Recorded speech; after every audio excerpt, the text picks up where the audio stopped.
ಎಲ್ಲ ಆತ್ಮೀಯ ಸ್ನೇಹಿತರೆ, ಇವತ್ತಿನ ಈ ವಿಡಿಯೋ ಪಾಠದಲ್ಲಿ ಸಾಮಾನ್ಯ ಬೌದ್ಧಿಕ ಸಾಮರ್ಥ್ಯದ ಒಂದು ವಿಧವಾದ ಪ್ರಶ್ನೆಗಳಲ್ಲಿ ಒಂದು ವಿಧವಾದ ಆಲೋಚನಾತ್ಮಕ ಪ್ರಶ್ನೆಗಳು, ಥಾಟ್ ಕ್ವಶನ್ಸ್ ಅಂತ ಹೇಳ್ತೀವಿ. ಸೊ ನಾವು ಇವನ್ನ ಬೇಸಿಕ್ ಮ್ಯಾಥಮೆಟಿಕ್ಸ್ ಅಂತ ಹೇಳ್ತೀವಿ ಅಥವಾ ಫಂಡಮೆಂಟಲ್ ಮ್ಯಾಥ್ಸ್. ಅವುಗಳನ್ನು ನಾವು ಪ್ರೈಮರಿಯಲ್ಲಿ ಮತ್ತು ಹೈಸ್ಕೂಲ್ ನಲ್ಲಿ ಕಲ್ತಿರ್ತೀವಿ. ಸ್ವಲ್ಪ ರಿವಿಷನ್ ಮಾಡ್ತಾ ಹೋಗ್ಬೇಕು. ಈ ತರ ಪ್ರಶ್ನೆಗಳು ನಿಮ್ಗೆ ಹಲವಾರು ಕಾಂಪಿಟೇಟಿವ್ ಎಕ್ಸಾಮ್ಸ್ ಗಳಲ್ಲಿ ಬಂದೇ ಬರ್ತವೆ.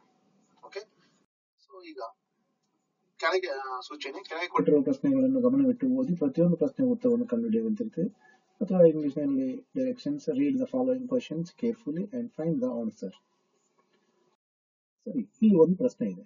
ಏನಂದ್ರೆ, ಒಂದು ದಿನ ಬೆಳಿಗ್ಗೆ ರವಿ ಮತ್ತು ರಾಜು ಮುಖಾಮುಖಿಯಾದರು, ಅಂದ್ರೆ ಎದುರ ಬದರ ಆಯ್ತು. ರಾಜುವಿನ ನೆರಳು ಎರಡಕ್ಕಿದ್ದರೆ ರವಿಯ ಮುಖ ಯಾವ ದಿಕ್ಕಿನೆಡೆಗಿದೆ ಅಂತ ಹೇಳ್ಬೇಕು. ಇಲ್ಲಿ ನಾವು ಫಸ್ಟ್ ದಿಕ್ಕುಗಳ ಬಗ್ಗೆ ಗೊತ್ತಿರ್ಬೇಕು ನಮ್ಗೆ. ಸೊ ಬೆಳಿಗ್ಗೆ ಅಂದಾಗ ಮುಂಜಾನೆ ಅಂದ್ರೆ ಸೂರ್ಯ ಪೂರ್ವಕ್ಕೆ ಹುಟ್ಟುತ್ತಾನೆ ಅವೆಲ್ಲ. ಫಸ್ಟ್ ನಾವು ದಿಕ್ಕುಗಳ ಬಗ್ಗೆ ನೋಡ್ಕೊಳ್ಳೋಣ. ಸೊ ಇಲ್ಲಿ ಉತ್ತರ, ಈಶಾನ್ಯ, ಪೂರ್ವ, ಆಗ್ನೇಯ, ದಕ್ಷಿಣ, ನೈಋತ್ಯ, ಪಶ್ಚಿಮ, ವಾಯುವ್ಯ ಅಂತ 8 ದಿಕ್ಕುಗಳನ್ನ ಮಾಡ್ತೀವಿ. ನಾವು ಇಷ್ಟು ನೆನಪಿಟ್ಕೋಬೇಕು. ಅಥವಾ ಇದನ್ನ ಶಾರ್ಟ್ ಆಗಿ ಉಯಿಪು ಆದ ನೈಪವ ಅಂತ ಮೇಲೆ ನಾವು ಉತ್ತರ ಅಂತ ಬರ್ಕೊಂಡ್ಬಿಟ್ರೆ ಉಯಿಪು ಆದ ನೈಪವ, ಕ್ಲಾಕ್ ವೈಸ್ ಬರ್ಕೊಂಡ್ಬಿಡೋದು, ಉಯಿಪು ಆದ ನೈಪವ ಅಂತ ಹೇಳಿ. ಸೊ ಅದನ್ನ ಶಾರ್ಟ್ ಆಗಿ ಇಷ್ಟು ನೆನಪಿಟ್ಕೊಂಡ್ಬಿಡ್ಬೇಕು, ದಿಕ್ಕುಗಳ ಹೆಸರುಗಳನ್ನು. ಓಕೆ, ಆಮೇಲೆ ನೀವು ಸೂರ್ಯನಿಗೆ ಎದುರಿಗೆ ಮುಖ ಮಾಡಿ ನಿಂತ್ರೆ ನಿಮ್ಮ ಎಡಕ್ಕೆ ಬರೋದು ಉತ್ತರ ಮತ್ತು ಬಲಕ್ಕೆ ಬರೋದು ದಕ್ಷಿಣ ಮತ್ತೆ ಹಿಂದೆ ಬರೋದು ಪಶ್ಚಿಮ ಅಂತ ಆಗುತ್ತೆ.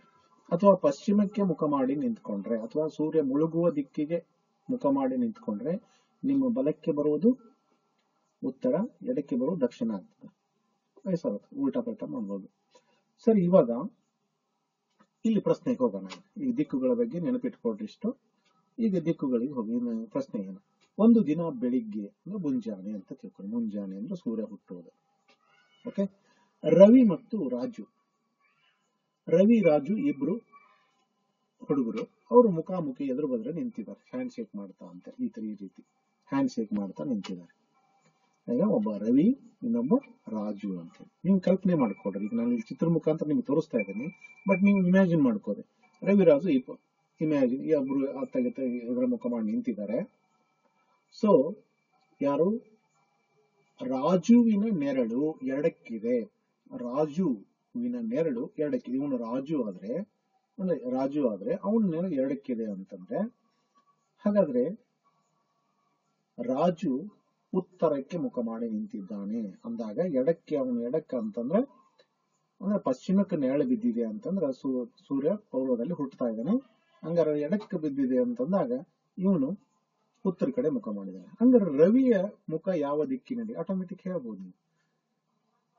ಇವ ಉತ್ತರಕ್ಕೆ ಮಾಡಿದ್ರೆ ಅವನು ದಕ್ಷಿಣಕ್ಕೆ ಮುಖ ಮಾಡಿಬಿಟ್ಟಿರ್ತಾನೆ. ಹಂಗಾರೆ ಇಲ್ಲಿ ನೀವು ಈಸಿಯಾಗಿ ಇನ್ನೂ ಒಂಥರ ನಾವೇನ್ ಮಾಡ್ಬೋದು, ಇಬ್ಬರು ನಿಲ್ಸಿದ್ವಿ.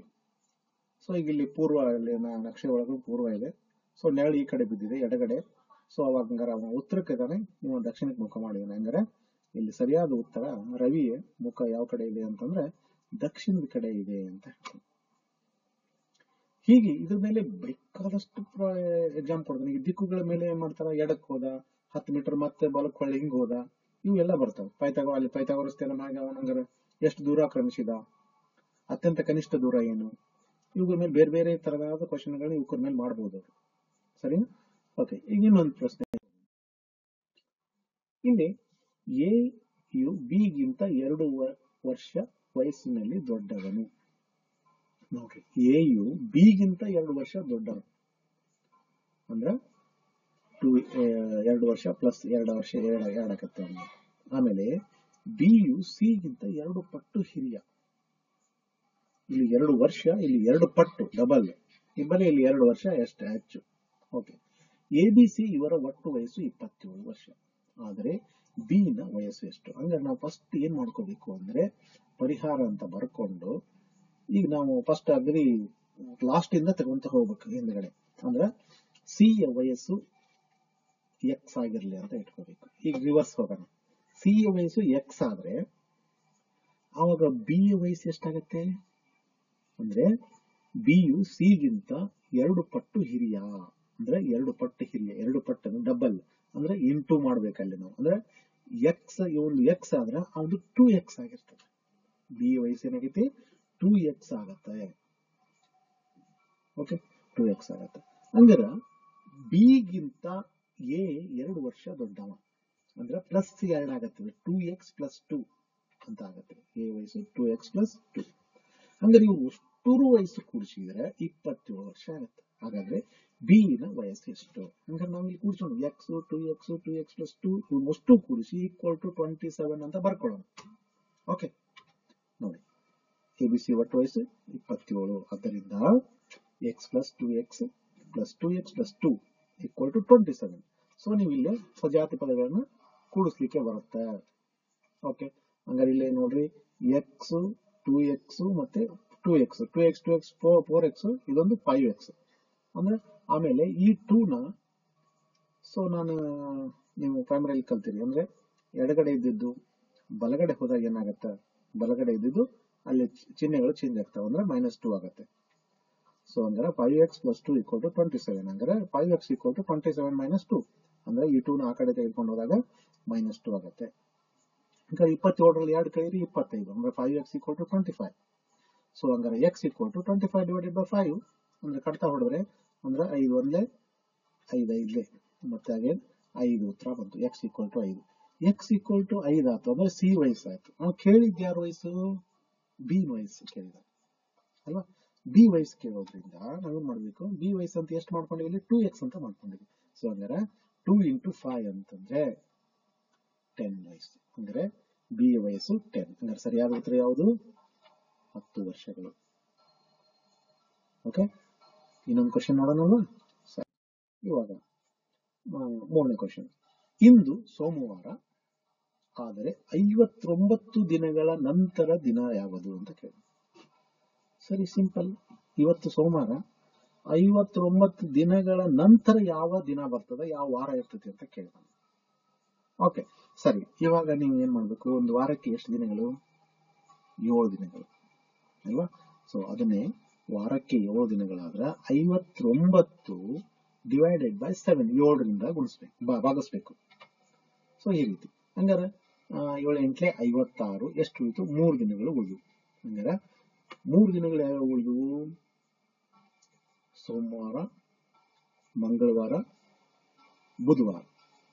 ಹಂಗಾರೆ ಸರಿಯಾದ ಉತ್ತರ ನೋಡ್ರಿ 56 ದಿನ. ಅದು 57ನೇದು ಸೋಮವಾರ, 58ನೇ ದಿನ ಮಂಗಳವಾರ ಆಗತ್ತೆ, 59 ಬುಧವಾರ ಆಗತ್ತೆ.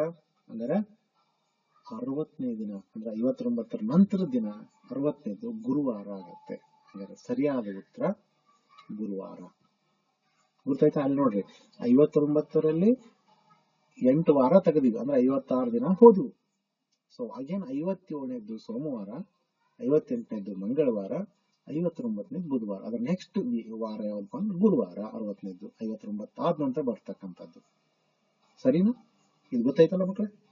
ಸರಿ, ಇವಾಗ ನೆಕ್ಸ್ಟ್ ಇನ್ನೊಂದು. ಲಿಖಿತ ಆಗಸ್ಟ್ 22ರಂದು ಜನಿಸಿದ್ದಾಳೆ. ಪ್ರಕೃತಿ ಅವಳಿಗಿಂತ 10 ದಿವಸ ಚಿಕ್ಕವಳು. ಆ ವರ್ಷದ ಸ್ವಾತಂತ್ರ್ಯ ದಿನಾಚರಣೆ ಮಂಗಳವಾರದಂದು ಇದ್ದರೆ ಪ್ರಕೃತಿಯ ಹುಟ್ಟುಹಬ್ಬ ಯಾವ ದಿನದಂದು ಬರುತ್ತದೆ? ನೋಡ್ರಿ, ಲಿಖಿತ ಆಗಸ್ಟ್ 22ರಂದು ಜನಿಸಿದ್ದಾಳೆ. ಪ್ರಕೃತಿ ಅವಳಿಗಿಂತ 10 ದಿನ ಏನು ಚಿಕ್ಕವಳು. ಅಂದ್ರೆ ಇವಕ್ಕೆ 22 ಆದ್ರೆ ಅವಳು ಯಾವ ಡೇಟ್ ಆಗಿರ್ತದ? ಫಸ್ಟ್ ನಾವಿಲ್ಲಿ ಒಂದು ತಿಂಗಳಲ್ಲಿ ಎಷ್ಟೆಷ್ಟು ದಿನ ಇರ್ತವೆ, ಯಾವ ತಿಂಗಳು ಎಷ್ಟು ದಿನಗಳು ಇರ್ತದೆ? 30, 31, 28, 29 ಇರ್ತದೆ. ನೀವೆಲ್ಲ ಗೊತ್ತಿರ್ಬೇಕು. ಸೊ ಅದನ್ನ ಸ್ವಲ್ಪ ನಾನು ಹೆಂಗ್ ತಿಳ್ಕೊಳ್ಳೋದಂದ್ರೆ, ನೀವು ಮುಷ್ಟಿ ಮಾಡ್ರಿ. ಮುಷ್ಟಿ ಇಲ್ಲ ಅಂತ ತೋರಿಸ್ತೇನೆ ನೋಡಿ. ಈಗ ಮುಷ್ಟಿ ಮಾಡ್ಕೊಂಡು ಫಸ್ಟ್ನೇ ಉಬ್ಬು ಏನಿದೆ ಅಲ್ಲ ಅದು ಜನವರಿ, ಎರಡನೇದು ತಗ್ಗು ಫೆಬ್ರವರಿ, ಎರಡನೇ ತಗ್ಗು ಏನ್ ಮಾಡ್ಕೋಬೇಕು? ಫೆಬ್ರವರಿ ಅಂತ ಮಾಡ್ರಿ. ಮತ್ತೆ ಉಬ್ಬು ತಗ್ಗು ಅಂದ್ರೆ ಉಬ್ಬು ಜನವರಿ ಆದ್ರೆ ತಗ್ಗು ಫೆಬ್ರವರಿ, ನೆಕ್ಸ್ಟ್ ಉಬ್ಬು March, April, May, June, July. ಸರಿ, ಈಗ ಉಬ್ಬು ತಗ್ಗು ಮಾಡ್ಕೊಂತ ಹೋದ್ರೆ ಇಲ್ಲಿ ನೋಡ್ರಿ, ಯಾವ ಉಬ್ಬದವ ಅವು 31, ಯಾವ ತಗ್ಗಿನಲ್ಲಿ ಬರ್ತಾವ ಅವು 30. ಸರಿ, ಅಗೇನ್ ಈಗ ಜುಲೈ ಅಷ್ಟೇ ಮುಗಿಲಿಲ್ಲ. ಓಕೆ, ಈಗ 7 ತಿಂಗಳಾದ್ರು, ಇನ್ನು 5 ತಿಂಗಳ ಅದಾವ. ಅವ್ನು ಹೆಂಗ್ ಮಾಡ್ಬೇಕು, ಜುಲೈಗೆ ಬಂದ್ರೆ ಮತ್ತೆ ಅಗೇನ್ ಜುಲೈಯಿಂದಾನೆ ಕೌಂಟ್ ಮಾಡ್ಬೇಕು. ಮತ್ತೆ ಒಬ್ಬ August, September, October, November, December. Okay, ಹಂಗಾರ ಎಲ್ಲಿ ಕನ್ಫ್ಯೂಷನ್ ಆಯ್ತು ಗೊತ್ತಾಯ್ತಾ? ಈಗ ಫೆಬ್ರವರಿ 1 ಅಧಿಕ ವರ್ಷದಲ್ಲಿ, ಅಂದ್ರೆ 2020 ಅಧಿಕ ವರ್ಷ, ಯಾವಾಗಲೂ 28 ಇರುತ್ತೆ. ಅಧಿಕ ವರ್ಷದಲ್ಲಿ ಒಂದು ದಿನವನ್ನ ನಾವೇನ್ ಮಾಡ್ತಾ ತಗೊಂತೀವಿ, ಹೆಚ್ಚಿಗೆ ಮಾಡ್ಕೋತೀವಿ. ಫೆಬ್ರವರಿಯಲ್ಲಿ 29 ಆಗುತ್ತೆ. ಸರ್ ಯಾಕೆ 29 ಆಯ್ತು ಅದನ್ನೊಂದು ಚೂರು ತಿಳ್ಕೊಂಡ್ಬಿಡೋಣ. 165 ದಿನಗಳಾಗಿರೋದ್ರಿಂದ ನಾವು ಪ್ರತಿ ವರ್ಷ 24 ಗಂಟೆಯಲ್ಲಿ ಪ್ರತಿ ಒಂದು ಅರ್ಧ 6 ತಾಸನ್ನ ನಾವು 4 ವರ್ಷಕ್ಕೊಮ್ಮೆ ಕೂಡಿಸಿ ಒಂದು ದಿನವಾಗಿ ಅದನ್ನ ಏನ್ ಮಾಡ್ತೀವಿ, ಕೌಂಟ್ ಮಾಡ್ತೀವಿ. ಅದಕ್ಕೆ ಫೆಬ್ರವರಿ 28ರ ಬದಲಾಗಿ 29 ಮಾಡ್ಕೋತೀವಿ. ಸರಿ ಇರ್ಲಿ, ಅದನ್ನ ಆಮೇಲೆ ಮತ್ತೆ ಜಾಸ್ತಿ ತಿಳ್ಕೊಳ್ಳೋಣ ಅಂತ. ಇವಾಗ ನಿಮಗೆ ಯಾವ್ಯಾವ ತಿಂಗಳ ಎಷ್ಟು ದಿನ ಅದ, ಯಾವ್ದು ಉಬ್ಬು ಬಂತು, ನೀವು ಕೈ ಹಿಡ್ಕೊಂಡ್ಬಿಟ್ರೆ ಮುಗಿದೋಯ್ತು. ಈ ರೀತಿ ಕೈ ಹಿಡ್ಕೊಂಡು ಜನವರಿ, ಫೆಬ್ರವರಿ, ಮಾರ್ಚ್, ಏಪ್ರಿಲ್, ಮೇ, ಜೂನ್, ಜುಲೈ, ಮತ್ತೆ ಅಲ್ಲಿಂದನ August, September, October, November, December, ಹೀಗೆ ಉಬ್ಬು ತಗ್ಗುಗಳ ಬಗ್ಗೆ ತಿಳ್ಕೊ. ಯಾವ್ದು ತಗ್ಗಿದೆ ಅದು 30, ಯಾವ್ದು ಉಬ್ಬಿದೆ ಅದು 31. ಫೆಬ್ರವರಿ ಮಾತ್ರ 28 ಇರ್ತೈತಿ. ಪ್ರತಿ 4 ವರ್ಷಕ್ಕೊಮ್ಮೆ ಅದು 29 ಆಗ್ತದೆ. ಇಷ್ಟು ನೆನ್ಪಿಟ್ಕೊಳ್ಳಿ. ಸರಿ, ಇವಾಗ ಇಲ್ಲಿ ಪ್ರಶ್ನೆಗೆ ಬರೋಣ. ಲಿಖಿತ ಆಗಸ್ಟ್ 22. ಆಗಸ್ಟ್ ತಿಂಗಳ ಎಷ್ಟು ದಿನದಾಗಿರ್ತದೆ ನೋಡ್ರಿ. ಜನವರಿ, ಆಗಸ್ಟ್ 31 ಇರುತ್ತೆ. ಹೌದಾ? ಹಂಗಾರೆ ಈಗ 22ಕ್ಕೆ ಜನಿಸಿದಾಳೆ. ಪ್ರಕೃತಿ ಯಾವ ತಿಂಗಳಿಗೆ ಜನಿಸಿದಳು ಅಂದ್ರೆ 10 ದಿನದ ನಂತರ. 10 ದಿನದ ನಂತರ ಅಂದ್ರೆ 22, 31 ಎಷ್ಟಾಯ್ತು? 9 ದಿನ ಗ್ಯಾಪ್ ಆಯ್ತು. ಸೊ ಇನ್ನೊಂದ್ ದಿನ ಅಂದ್ರೆ ಆಗಸ್ಟ್, ಸೆಪ್ಟೆಂಬರ್ 1ನೇ ತಾರೀಕಿಗೆ ಯಾರು ಪ್ರಕೃತಿ ಜನಿಸಿದಾಳೆ ಅಂತ ತಿಳ್ಕೊಬಹುದು ಇಲ್ಲಿ. ಸರಿ, ಆ ವರ್ಷ ಸ್ವಾತಂತ್ರ್ಯ ದಿನಾಚರಣೆ ಮಂಗಳವಾರದಂದು ಬಂದಿದ್ದರೆ ಪ್ರಕೃತಿಯ ಹುಟ್ಟುಹಬ್ಬ ಯಾವ ದಿನದಿಂದ ಬರುತ್ತದೆ ನೋಡಿ. ನೆಕ್ಸ್ಟ್ ನೋಡಿ, 22 ಜನ್ಮದಿನ ಸೆಪ್ಟೆಂಬರ್ 1 ಆಯ್ತು. ಆಗಸ್ಟ್ 15 ಮಂಗಳವಾರ, 15ರಿಂದ ಸೆಪ್ಟೆಂಬರ್ ವರೆಗೆ 17 ದಿನಗಳ ಅದು ಕೌಂಟ್ ಮಾಡ್ರಿ. 15 ಅಂದ್ರೆ 15, 15, 30 ಪ್ಲಸ್ 31 1 ಇರುತ್ತೆ, 16 ಆಯ್ತು. ಮತ್ತೆ ಸೆಪ್ಟೆಂಬರ್ 1 17 ದಿನಗಳನ್ನ ನಾವು ಕೌಂಟ್ ಮಾಡ್ಬೇಕು. ಸೊ ಈಗ 17 ದಿನಗಳನ್ನ ನಾನೇನ್ ಮಾಡ್ತೀನಿ, ಈಗ ಯಾವ ದಿನ ಅದು ಸ್ವಾತಂತ್ರ್ಯ ದಿನಾಚರಣೆ ಮಂಗಳವಾರ ಆಯ್ತಂದ್ರೆ ಡಿವೈಡೆಡ್ ಬೈ 7 ಆಗಲ್ಲಿ ಮಾಡಿದ್ವಲ್ಲ, ಒಂದು ಯಾವುದೇ ಲೆಕ್ಕದಲ್ಲಿ ಮಾಡಿದ್ವಿ. ಈಗ 17ಅನ್ನ 7ರಿಂದ ಭಾಗಿಸ್ತೀನಿ ಅಂದ್ರೆ 17 ಇದು 7 14, 3 ದಿನ ಉಳಿತು. ಹಂಗಾರೆ 3 ದಿನ ಉಳಿತು ಅಂದಾಗ ನೀವೇನ್ ಮತ್ತೆ ಹೇಳ್ರಿ, ಈಗ ಯಾವುದು ಮಂಗಳವಾರ, ಬುಧವಾರ, ಗುರುವಾರ 3 ದಿನ. ಅದ್ರ ನೆಕ್ಸ್ಟ್ ಯಾವುದು ಶುಕ್ರವಾರ. ಹಂಗಾರೆ ಅವಳು ಪ್ರಕೃತಿಯ ಜನ್ಮದಿನ ಶುಕ್ರವಾರ ಆಗುತ್ತೆ. ಕೌಂಟ್ ಮಾಡ್ರಿ. ಓಕೆ, 3ಅನ್ನು ಕೌಂಟ್ ಮಾಡ್ಬಿಟ್ಟು ಶುಕ್ರವಾರ ಬರುತ್ತೆ. ನೆಕ್ಸ್ಟ್ ಇನ್ನೊಂದು ಪ್ರಶ್ನೆ ಹೋಗೋಣ. ಶಶಾಂಕ ಮತ್ತು ಪ್ರಶಾಂತರ ವಯಸ್ಸಿನ ಅನುಪಾತ 4:3ಕ್ಕೆ ಸಮವಾಗಿದೆ. 6 ವರ್ಷಗಳ ನಂತರ ಶಶಾಂಕನ ವಯಸ್ಸು 26. ಫಸ್ಟ್ ಇದ್ದವನು ಶಶಾಂಕ, ಎರಡನೇಕ್ಕಿದ್ದವನು ಪ್ರಶಾಂತ. ಶಶಾಂಕ 4, ಪ್ರಶಾಂತ 3. ಸೊ ಶಶಾಂಕನ ವಯಸ್ಸು 6 ವರ್ಷಗಳ ನಂತರ 26 ಆಗ್ತದೆ. ಹಂಗಾರೆ ನಾವು ಇಬ್ಬರದು ಒಂದು 4x ಒಂದು 3x ಅಂತ ಮಾಡಿಕೊಂಡು 4x + 6 = 26 ಅಂದ್ರೆ ಅನುಪಾತ ಇದಾಯ್ತಾ. ಶಶಾಂಕನ ವಯಸ್ಸು 4x ಆಗಿರಲಿ ಮತ್ತು ಪ್ರಶಾಂತನ ವಯಸ್ಸು 3x ಆಗಿರಲಿ. ಹಂಗಾರೆ 6 ವರ್ಷಗಳ ನಂತರ ಶಶಾಂಕನ ವಯಸ್ಸು 6 ವರ್ಷಗಳ ನಂತರ 4x + 6 = 26 ಆಯ್ತು. So solve the equation. ಏನಂದ್ರೆ ಈತ ಪ್ಲಸ್ ಇದ್ದಿದ್ದು ಆ ಕಡೆ ಹೋದಾಗ ಮೈನಸ್ ಆಗುತ್ತೆ, 20 ಉಳಿತದ. ಸೊ ಹಾಗೆ ಭಾಗಿಸ್ರಿ. ಸೊ 20 4ರಿಂದ ಭಾಗಿಸ್ಬಿಟ್ರೆ 5 ಗೊತ್ತಾಯ್ತಲ್ಲ. ಸೊ ಹಂಗಾರೆ x = 5 ಆಯ್ತು. ಹಂಗಾರೆ ಪ್ರಶಾಂತನ ಈಗಿನ ವಯಸ್ಸು ಆಯ್ತು ಎಷ್ಟು ಅಂದ್ರೆ 3x ಅಂತ ಹೇಳಿದ್ವಿ ನಾವು. 3x ಅಂತಂದ್ರೆ ಇಂಟು 5, 3 × 5 ಅಂದ್ರೆ 15. ಸೊ 15 ಪ್ರಶಾಂತನ ಈಗಿನ ವಯಸ್ಸು. ಓಕೆ, ಈಗ ನೆಕ್ಸ್ಟ್ ಇನ್ನೊಂದು ಪ್ರಶ್ನೆ ಹೋಗೋಣ. ಸರಿಯಾದ ಉತ್ತರ. 3 ವಿವಿಧ ಸಂಖ್ಯೆಗಳ ಮೊತ್ತ ಮತ್ತು ಅವುಗಳ ಗುಣಲಬ್ಧ ಒಂದೇ ಆಗಿದೆ. ಹಾಗಾದರೆ ಅವುಗಳ ಕನಿಷ್ಠ ಸಂಖ್ಯೆ ಯಾವುದು ನೋಡ್ರಿ. 3 ಸಂಖ್ಯೆ ಅದಾವ, ಅವುಗಳನ್ನ ಕೂಡಿಸಿದ್ರು ಮೊತ್ತ ಒಂದೇ ಇರಬೇಕು, ಮತ್ತು ಅವುಗಳನ್ನ ಗುಣಿಸಿದ್ರು 3 ಸಂಖ್ಯೆಗಳನ್ನ ಗುಣಿಸಿದ್ರು ಮೊತ್ತ ಒಂದೇ ಬರಬೇಕು. ನಾವು ಕೌಂಟ್ ಮಾಡಿದ್ರೆ 1 2 3 1 2 3 6 ಆಗುತ್ತೆ. 1 ಮತ್ತು 2 ಗುಣಿಸಿದ್ರೆ 2 2ರಿಂದ 3 ಗುಣಿಸಿದ್ರೆ ಅದು 6 ಬರುತ್ತೆ. ಸೊ ಹಂಗಾರೆ ನಾವು 1 + 2 + 3 = 6. 1 × 2 × 3 = 6. ಇದೇನು ಅಂತ ಏನು ದೊಡ್ಡದಲ್ಲ, ಸಿಂಪಲ್ ಆಗಿ ಲಾಜಿಕ್ ನಲ್ಲಿ ತಿಳ್ಕೊಳ್ಳೋದು ಅಷ್ಟೇ. ಓಕೆ, 7ನೇ ಪ್ರಶ್ನೆ. ಒಂದು ತರಗತಿಯಲ್ಲಿ 60% ಹುಡುಗರು ಇದ್ದು ಅವರಲ್ಲಿ 30% ಡಿಸ್ಟಿಂಕ್ಷನ್ ನಲ್ಲಿ ತೇರ್ಗಡೆ ಹೊಂದಿದ್ದಾರೆ. ಆ ಹುಡುಗರು ಒಳಗೆ 30% ಏನೋ 60% ಹುಡುಗರು ಅದಾರ, 30% ಡಿಸ್ಟಿಂಕ್ಷನ್ ನಲ್ಲಿ ಪಾಸ್ ಆಗಿದ್ದಾರೆ ಅವರು. ಓಕೆ, ಹಂಗಾರ 60% ಉಳಿದವ್ರು ಎಷ್ಟು ಮಂದಿ ಹುಡುಗಿಯರು ಇರ್ಬೇಕಾಯ್ತು? ತರಗತಿಯಲ್ಲಿ ಒಟ್ಟು ಡಿಸ್ಟಿಂಕ್ಷನ್ 50%, ಆದ್ರೆ ಹೆಣ್ಣು ಮಕ್ಕಳಲ್ಲಿ ಡಿಸ್ಟಿಂಕ್ಷನ್ ಪಡೆದವರ ಭಾಗವೆಷ್ಟು ಅಂತ ಪಡೆಯದವರ ಭಾಗ ಕೇಳಿದ್ದಾರೆ. ಓಕೆ, ಹಂಗಾರೆ ಈ 100 ಜನ ಇದ್ದಾರೆ, ಅದ್ರಾಗ 60 ಮಂದಿ ಹುಡುಗರು ಇದ್ದಾರೆ, 40 ಜನ ಹುಡುಗಿಯರಾದ್ರು. ಸೊ 60% ರಲ್ಲಿ ಅದ್ರಾಗ 30% ಅಷ್ಟೇ ಡಿಸ್ಟಿಂಕ್ಷನ್ ಪಾಸ್ ಆಗಿದ್ದಾರೆ. ಸೊ ಅದೇನ್ ನೋಡ್ರಿ, 30% ಅಷ್ಟ ಆದ್ರೆ ಹಂಗಾರೆ ಟೋಟಲ್ ಡಿಸ್ಟಿಂಕ್ಷನ್ ಎಷ್ಟು ಪರ್ಸೆಂಟ್ ತೋರ? 50%. ಹೌದಾ?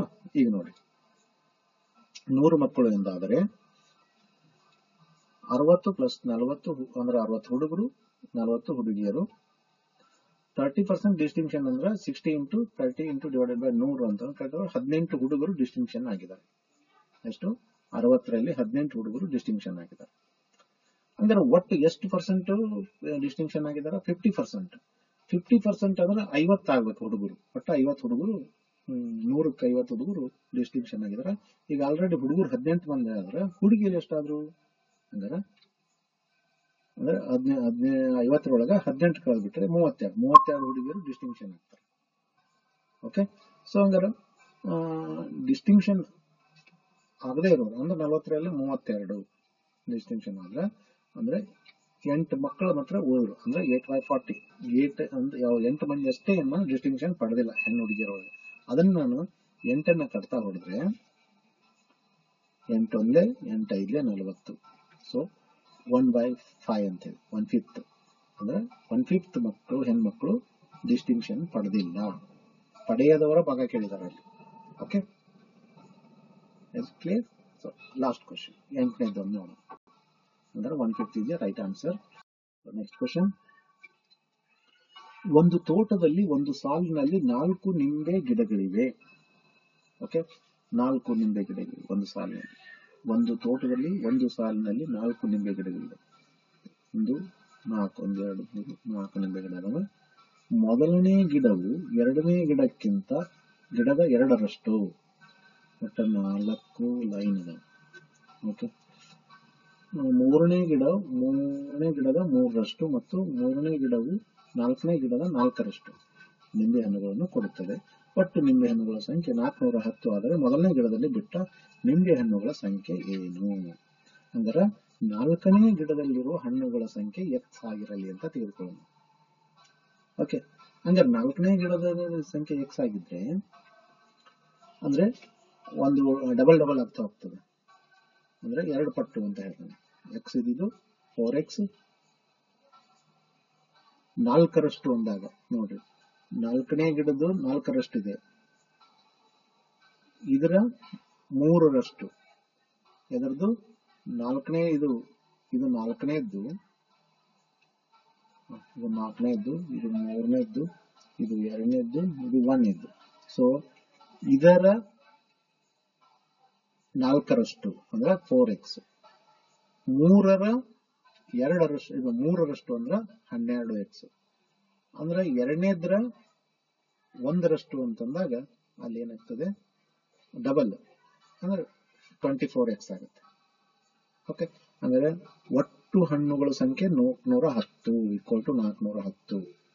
ಸರಿ, ಹಂಗಾರೆ ಇವು ಸಜಾತಿ ಪದಗಳಾದ ಕೂಡಿಸಿಬಿಟ್ರೆ ಎಷ್ಟಾಗ್ತದೆ? 24 12 36 36 1 4 40, ಇದು 41x ಆಗುತ್ತೆ.